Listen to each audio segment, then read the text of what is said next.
Hello and welcome to this recording on setting up the Sophos XG firewall on Microsoft Azure. So in this particular recording, I will be demonstrating just the basic setup of the appliance on Microsoft Azure. So I won't be going into details of what's possible and what's not possible and what works well and what doesn't work well. So in this case, what I'll do is I'll bring up just an outline of what we'll be following today. So this is the outline of what we'll be following today. So as mentioned, we won't be going into details of all the possibilities. We'll just be doing a basic setup, and our main focus will be around traffic flow. So what we'll be trying to do is we'll be trying to get traffic flow right. Because by default, if you just deploy the Sophos XG appliance into Microsoft Azure,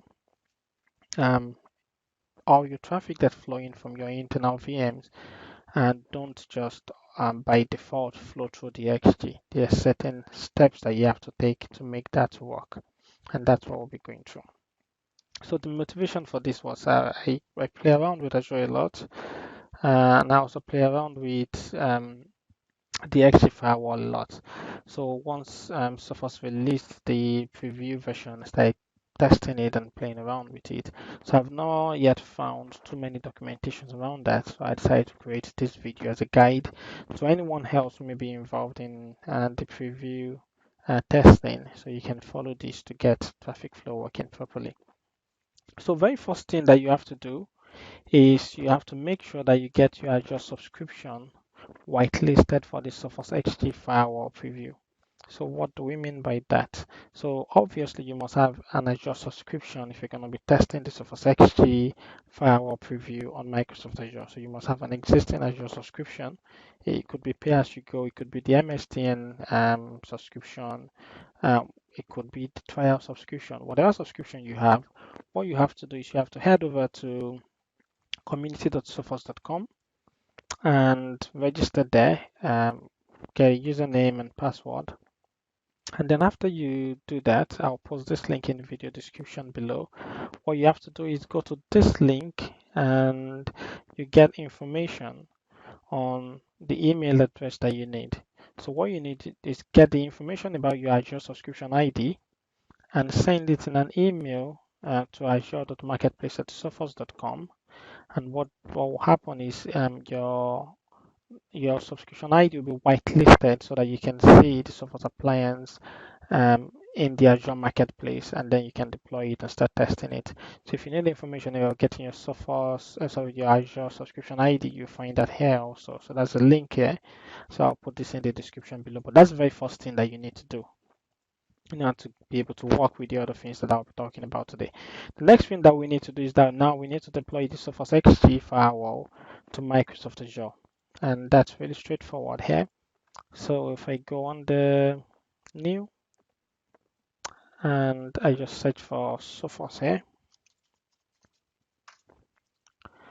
and the one that you want is you want this first option here, the Sophos XG firewall. So I'll pick that and I'll be deploying using the resource manager model. So there are two models for deploying to Azure, the resource manager model, the service manager model, also the classic model or the legacy model. The one that we really want is the resource manager model because it just provides just a lot more flexibility, a lot more options, a lot more powerful, a lot more options for automation than the Azure Service Manager model provides us. So we'll just leave that and just click create. So there are certain informations that we'll need to fill in, and I'll just be filling this in as quickly as possible. So first of all, we need to specify the name for the XG appliance. And I think the requirement is that this must only be digits and letters, so you can use special characters. So in this case, I'll put Azure West Europe XG1 as the name of my Azure XG appliance on Azure. So this is really important whenever you're doing anything as a sysadmin, whenever you're doing anything on Microsoft Azure. Your naming is very important because remember that you're dealing with a lot of locations, a lot of data centers in different locations around the world. So you could have a server located in Canada Central or wherever region around the world. given different or serving different purposes.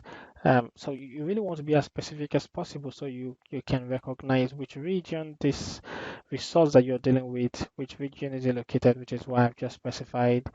So if I see this, if I'm joining this to my internal domain, if I see this, I know it's an Azure machine, I know it's located in West Europe, I know it's an XG appliance, and I know it's the first one.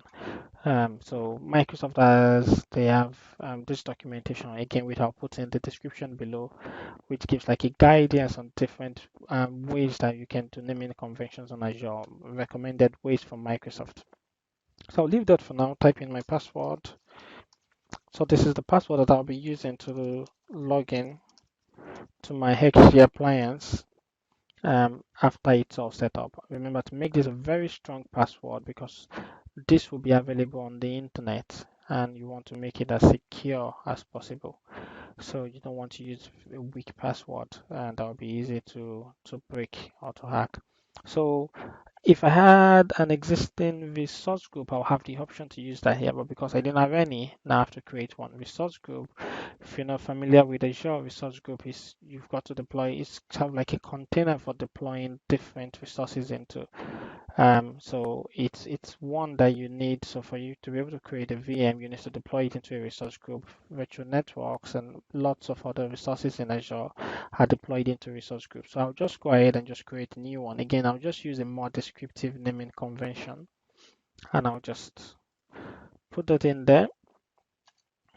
Select the location, and location is also very important in Azure. Whatever you're deploying, whatever groups of resources that you want to work together, you have to put them in the same region. So two different license types, pay as you go, which just simply means if you're using the Azure pay as you go model, you get charged extra on top of your normal Azure cost. So you'll be paying for the Sophos XG appliance on top of that. So you're going to be paying for what you're using. Or what you can do is you can contact your Sophos partner, your account manager, your sales account manager, and then get a license from Sophos, and then you can bring that license into Azure. Which is the one that I'll be using today. Virtual machine size is very important. The reason why this is mainly important is because in Azure, by default, any virtual machine that you deploy has a single VM NIC, VM network interface card. So we're going to be deploying a firewall into Azure, the Sophos XG firewall into Azure, which has a requirement of a minimum of two VM NICs, network interface cards. But the thing is, not all machines will allow you to have two network interface cards. So the size is very important in this. Different sizes allow you to have different maximum number of network interface cards. Again, I'll put this in the description below, which is the Azure sizing chart or sizes for virtual machines in Azure. And as you can see here, if I scroll down, you've got the A series where the A0 will only allow you a maximum of one network interface card. A3 will allow you a maximum of two network interface cards. A4 will allow you a maximum of four, and so on. So it depends. And also the other thing I want you to notice is that the size of the machine also affects your network bandwidth. If you select an A0 machine, your network bandwidth is low. On A1, it's moderate.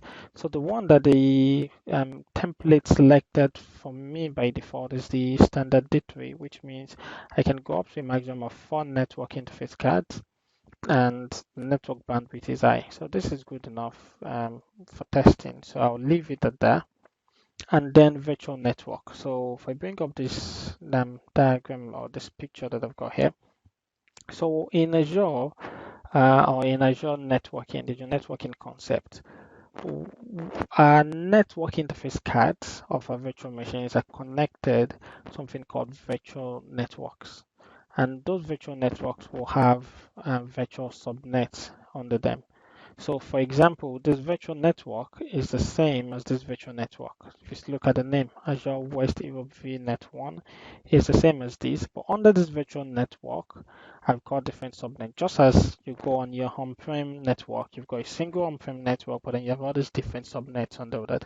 So it's sort of like a similar concept. So you have a single virtual, you can have more than one virtual network, but in this case, I'm having a single virtual network and I'll have a subnet for the one interface of the XG firewall, and then another subnet for the LAN interface of the XG firewall, which is what I'm doing here. But now it's just asking me for details of the virtual network itself, which I will just put that in.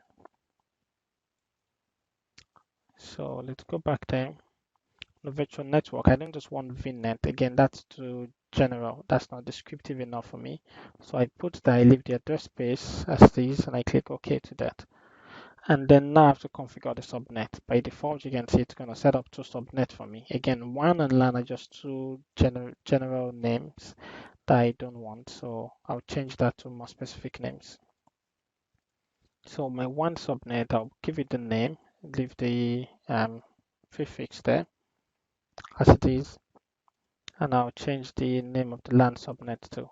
And I'll leave the prefix there. So then there is the concept. So actually, I'll click OK to that first. I hope I clicked OK to that. No, so I have to go back, unfortunately, and put that back in. So let's make sure everything is all okay. And then I'll click OK this time around. Okay, so public IP. So bringing up the diagram that I have here again. So in Azure, now I've got this virtual network. I have this VMNIC for this XG appliance.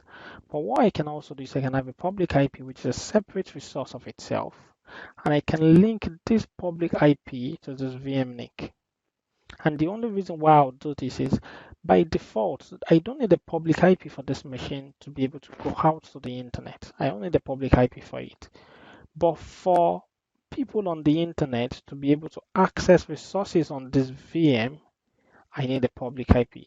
So you only need to assign a public IP address to a machine in Azure if you want to be able to access it from the internet. That's the only reason why you need a public IP. Otherwise, you don't need one.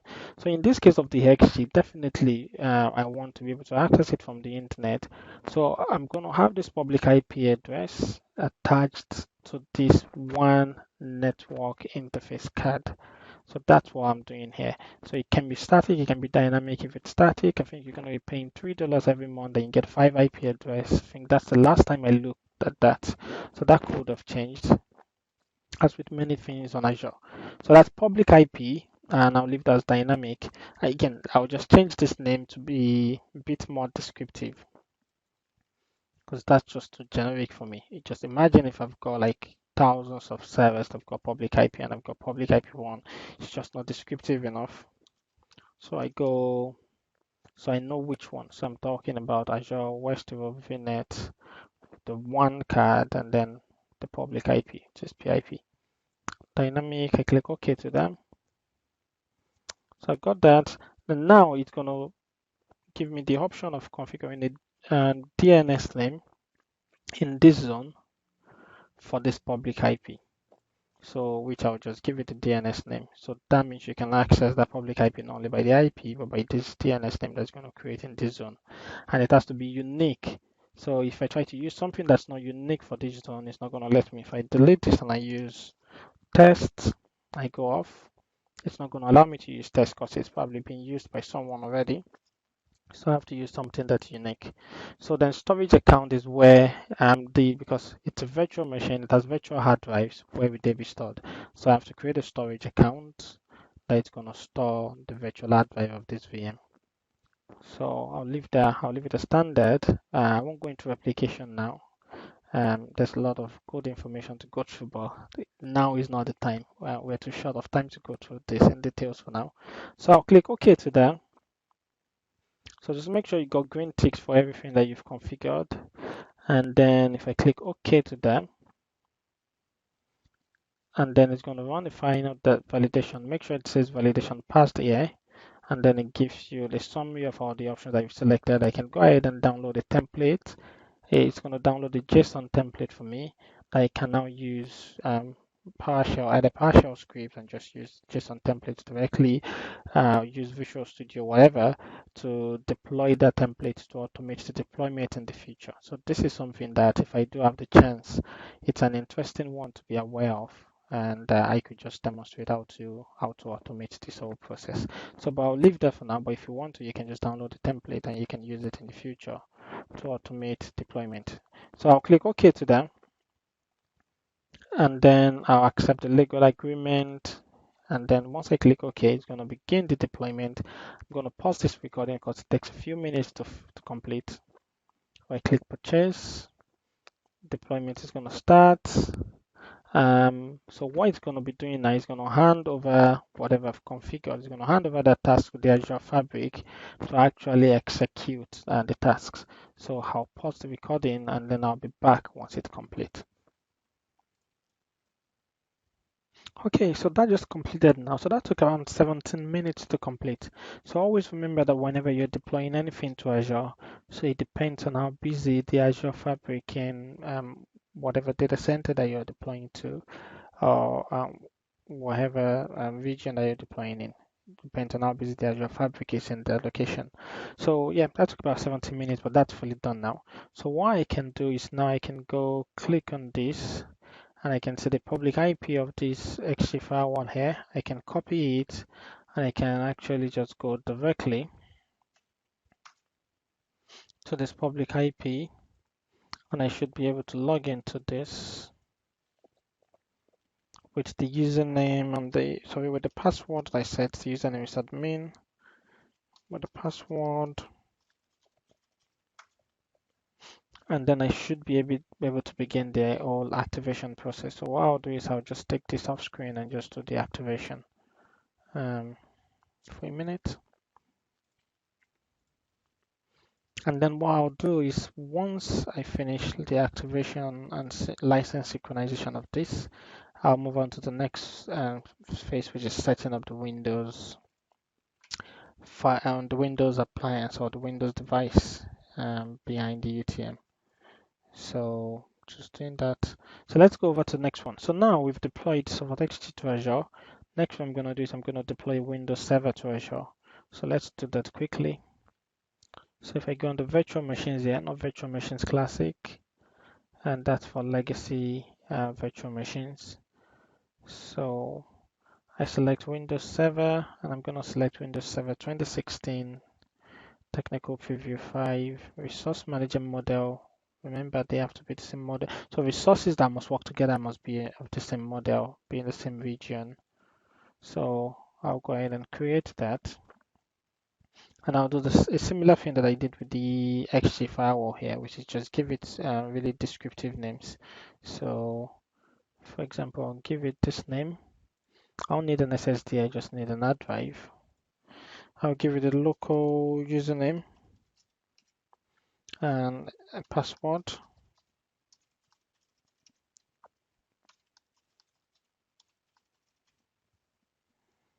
So I will leave the subscription that I've got,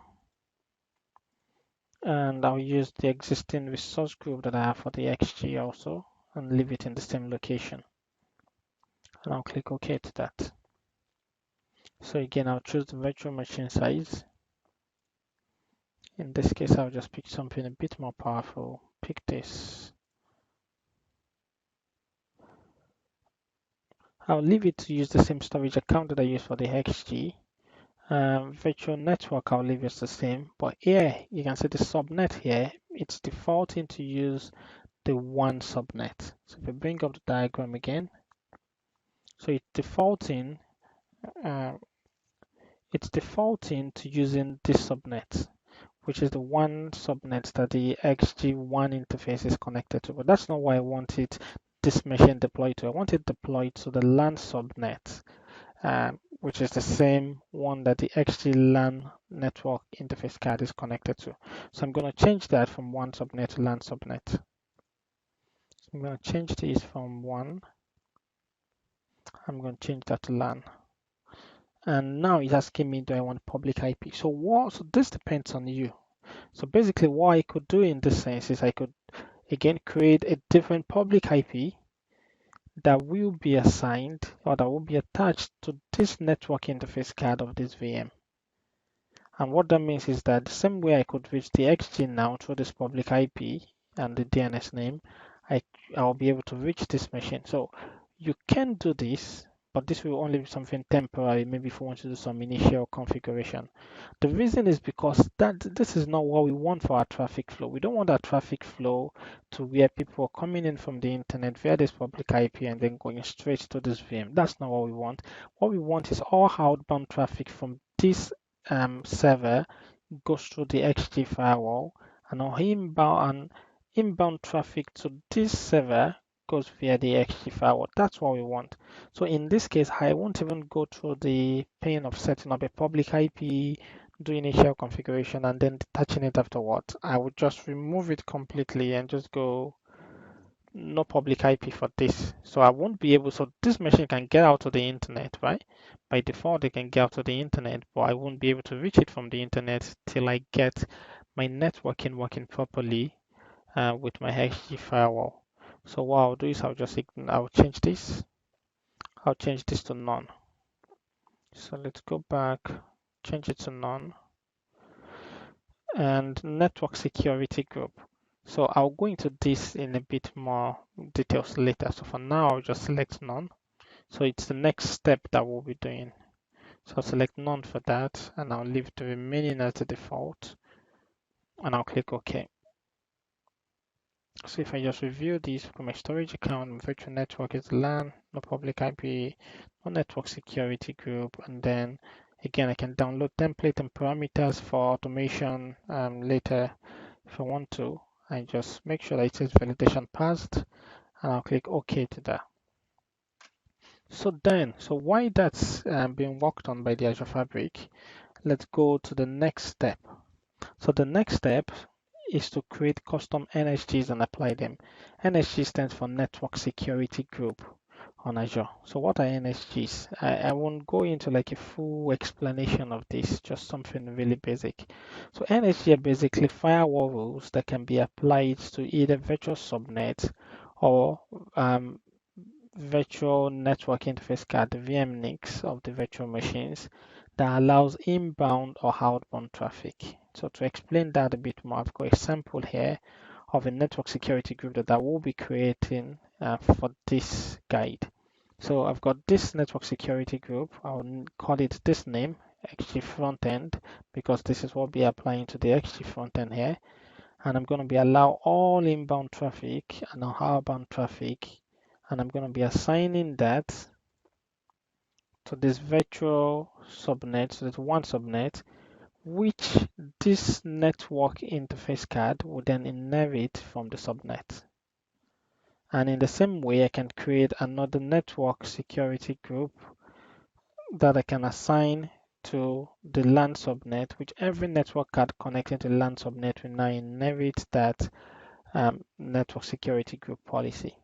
But in the case of the XG, by default, if I go under here and I type network security groups,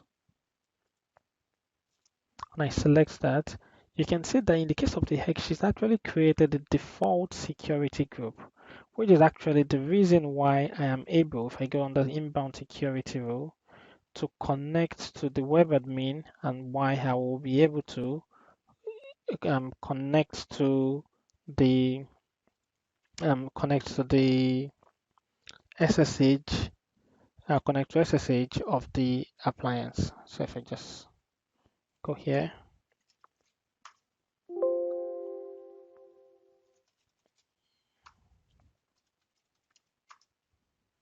sorry, wrong password. Okay, now I'm connecting to this appliance via SSH now. So, but one of the things that I'm bringing up is the reason why I'm able to connect is because there's this inbound security rule from this default security group that was created. But this is not what I want, because what I actually want is I'm going to be removing that default network security group. So there's a default network security group that was assigned to this network card. So you can assign them to network card or to subnet. If you assign them to subnet, then they are inherited. Whatever you assign to network card overwrites whatever has been assigned to the subnet. So this has been assigned to this network card, but that's not what I want. I'm going to remove that. So the reason why I'm going to be setting this up as allow all inbound, allow all outbound is that the XG firewall in this setup is what I want to be doing traffic filtering. I don't want the Azure Fabric to get involved in this at all. So that's not what I want. So which is why I'm just going to avoid the situation where there's going to be double checks, where it's going to be filtering on the XG, then filtering on the, Azure Fabric again. I'm going to scrap all that, and I'll just enable all inbound and outbound to the XG. That may not be the setup or the architecture that you want in your own environment. You have to decide and think about it and make your decision. But just in this case, this is what I want. So what I'll be doing is I'm going to be creating this network security group, right? So this network security group, I'm going to assign it to the one subnet to allow all inbound and outbound. And then I will be removing this. I'll be removing this existing default network security group from this network card. So let's go do that now. So if I go on the network security group, I'll just go add quickly, and I'll just add the two in the diagram. So I'll add the one for the front end and one for the back end. So I'll use an existing resource group, the same one that I put the XG in, and it has to be in the same location also. That's very important. So I create that. I'm going to create another one instantly also for the back end. So I'm going to add this for the backend subnet. Use an existing security group. And I'm going to create. So if I refresh this, I should see the one for the front end. So for the one for the front end, I'm just going to add inbound security rule. So there are default rules that I added, which is what makes anything in the virtual network being able to communicate anything in the virtual network. So these are default rules and exist. But I'll just go to add a new rule. And I'll call this allow any inbound. I'll say any set custom any, and then port range the wildcard to say any. And if I click OK to that, and then if I had the same for outbound, so say allow any outbound, and I'll select that and click OK. And then if I look at that, that's allow any inbound from any source to any destination, just allow it. But that doesn't mean it's gonna just allow anything to, you know why? Because this is assigned to this one subnet, which is attached to only this. So if I wanted to make this even more granular, I could just attach this directly to this NIC, so this network interface card. But this is attached to this virtual subnet, which at the moment only has this NIC in it, and this XG firewall will be doing all my traffic filtering for me. So having done that, so then I can go on the subnet to actually now attach this to associate this to the subnet. So if I go on the select the VNet and then select the one subnet to associate it to that. So once that's associated, what I'll now do is I'll go under this security group, which is the existing one that is attached to the XG's one port, and I'm going to dissociate this. I'm going to dissociate this, and then I'm going to delete it completely, and then make sure that I still have access to the XG. So yep, that's dissociated. Then I can go here and select delete. No, I don't want to delete port B. Do not do that in your environment. What I want to do is delete this one, the security group, network security group. So let's get rid of that.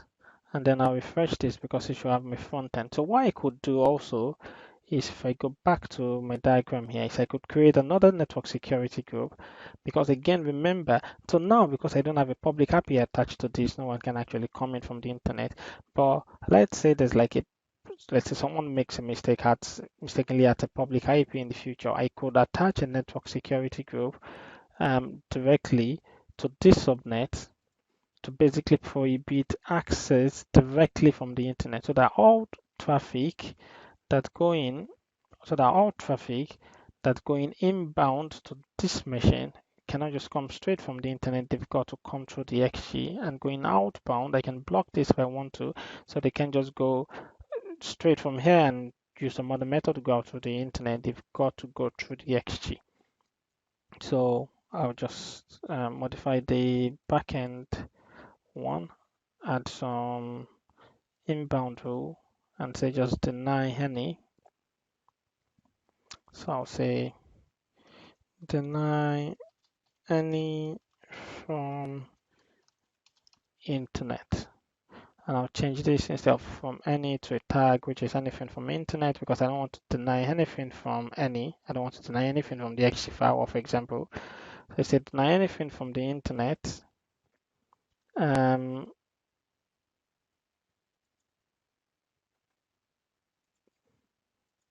I think I may need to even think about this a bit more, but anyway. Select that, click OK to that. So I should be able to go back and see deny any from internet source, internet, destination, any custom deny. So I've not attached this to any network interface or any subnet for now. I'll need to attach it for now, but just to show you that's something that you could do. So in this case, if I go back, I'll actually just move this one back because I've not attached that. Okay, so that's for the network security group. And then what we can do is we can move on to the next one, which is now modifying routing. So let me explain what this means. So modify routing to route outbound traffic to the UTM. So now what we've done now is that we know that we've got this public IP that's attached to this port, so that anything that comes to this public IP is redirected here. But what happens is that by default also, Azure sets up a virtual network gateway. So for example, this on the network 10.0.1.5 is the address of this virtual network interface card, and this one is 10.0.1.4. Azure create a virtual network gateway of 10.0.1.1, and any outbound traffic to the internet is routed through this Azure virtual network gateway. Now this is something that's known as system route, however you pronounce it. But what we want in this case is we don't want to use system route. We don't want this just going out to the internet and then going through this way and going out, and then the XG also can just use the backend and just go out through this way. That's not what we want. What we want is to now create a custom route, a user-defined route, to say actually anything on this subnet that's going out to anywhere, don't route past this virtual network, this Azure virtual network gateway, send them past this NIC. So that's what we'll be doing. So that has to be done. And then we have to make sure that this NIC is configured to accept traffic that's not directly being sent to it. And I'll show you how to do that. So if I go back now, and then if I just search for route table, or route table, however, or whatever. So route table, and if I had a new one, and if I just give it a descriptive name again, make it way much more plain. So if I go Azure West Hero 1, okay, not 1, so LAN route table, put it in the same resource group.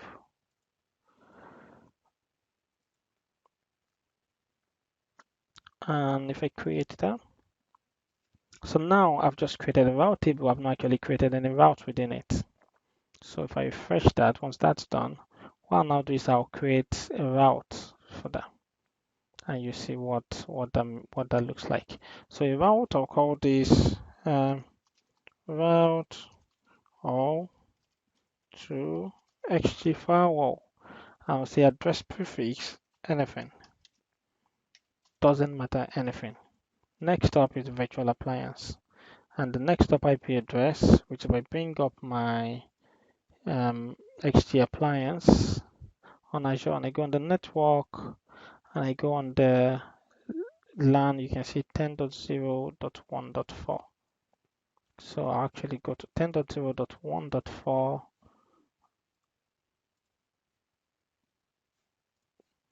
and I'll put that here. And then it says here, ensure that you have IP forwarding enabled on your virtual appliance. I'll show you what that means. So if I click OK to that, and then it's going to create. So we have a routing table with an actual route in it. So it says ensure you have IP forwarding enabled on your virtual appliance. We go on the virtual machine, go under the XG firewall, go under the network interface, and go under my LAN interface. So there is an option under IP configuration for IP forwarding. So this has to be enabled for it to be able to accept traffic that is not directly addressed to it. So that's already done. So we'll leave that and the same way. So again, if I go back on the routes table, because now I have this route, but I've not assigned this route to any subnet. So what I'll do is, so in this case, it's basically the situation. We have this route table and this route, it exists, but it's not been assigned to any subnet. So we're going to assign it to the subnet. And the order is user route and then system route after that. I think there's another type of route in between user route and system route that can be used. So 1 minute. Let's go back to the route and then I go on the subnet. And then I can associate this route with the subnet, which is our LAN subnet. So LAN subnet in this case, and I click OK. And then that's done. That should give me a notification to let me know that that is assigned. So I know that that is assigned to the LAN subnet. Okay, so then let's move on. So the next thing to do is now we can now add firewall rules. So now all traffic should now be flowing as we want it to. So what that means is after we've configured all this, traffic that is inbound, traffic cannot just come directly from the internet inbound to this machine. It comes, we can go to the public IP of the XG, and then we can create firewall rules, business application rules, to allow that traffic through the XG to our server. And then via the routing table that we've got attached to the subnet now, any traffic that's going anywhere has to go via the XG because of this route. So let's go ahead on our XG. Let's create some business application rule to allow RDP access. So business application rule, I'll select the DNAT rule because that's what I want. Source zone, I'll just select that as any for now. You probably want to be more restrictive in your environment and say any networks for now. Destination, which is the public port, this one port of the XG. But remember, we're going to be accessing it to this public IP that's attached to this port, which means everything to this public IP will be redirected to this port. So I'll go back and select this port, port B, and forward anything for 3389. And I need to create a new IP address, and I'll call this Azure West Road DC1, which is the name of the server. And that's 10.0.1.5 is its IP address, and I'll save that. And I'll need to modify the port that it maps to, because that's not the port that I want it to map to. So protected zone is LAN.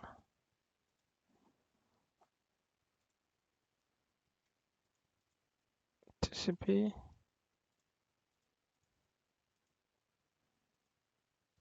Okay, so I've got that mapped. I'm not sure I can modify that. Maybe I have to save it first a value for the rule. Am I missing something? Ah, okay. Oh, okay. Yeah, of course I need to enter a rule name. So allow RDP to Windows Server. And if I save that, but that's still not as accurate because that's going to port 33, which it didn't allow me to modify for some reason. So I'll go back and actually modify it to 3389 because that's what I want. And I'm not changing destination port, so I'm using the exact same port. So 3389. Then if I save that, so what should now happen is I should be able to go to this DNS name of the XG, and then it should redirect RDP traffic. Based on this one, you can see it's got 0 traffic, and it should redirect it to the DC in the backend.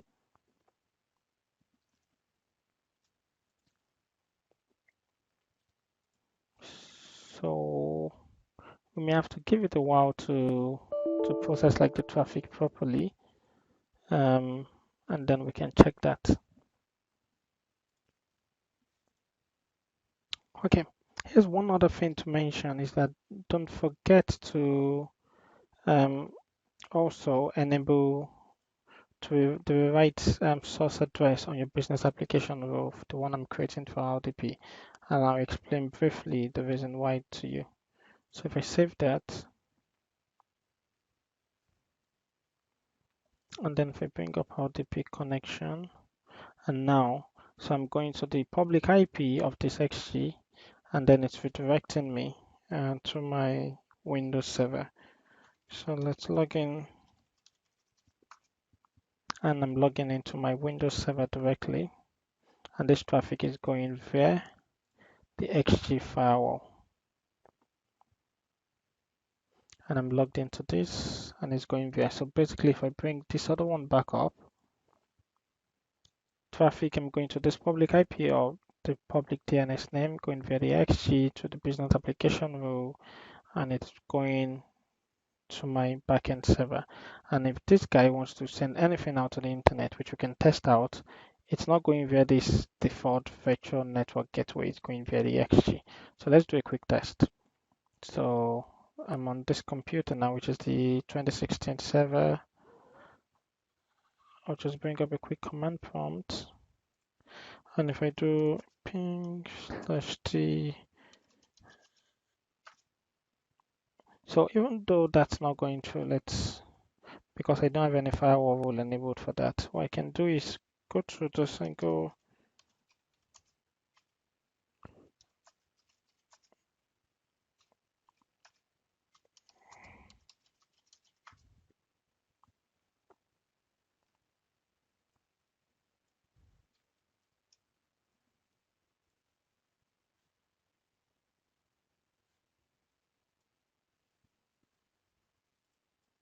okay.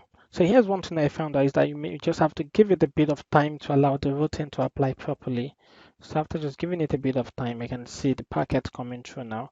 So from my 2016 server, if I actually just ping Google public DNS, and then I can do a capture on my XG firewall.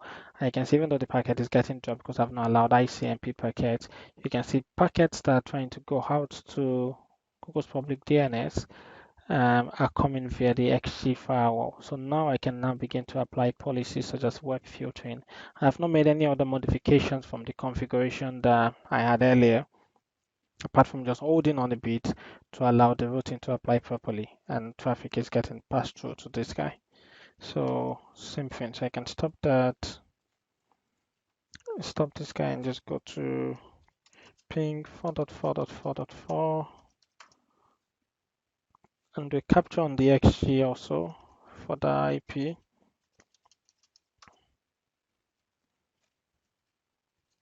Yep, and then as you can see, there's traffic from my internal Windows server that's going out to Google's public DNS, but it's coming via my XG appliance.